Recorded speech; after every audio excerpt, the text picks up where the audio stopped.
di mana ini teh? Di Lilah, di daerah Panhegan.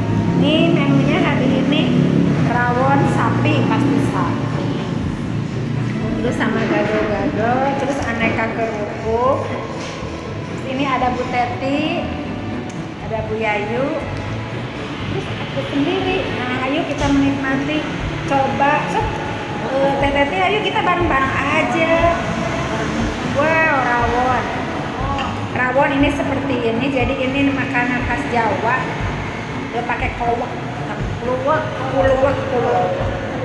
Nah, ini nasinya supaya endul pakai bawang goreng. Mangga Bu Yayu, silahkan dicicip-cicip. Terus ini gado-gado juga khas. Ya, selamat menikmati. Ayam burung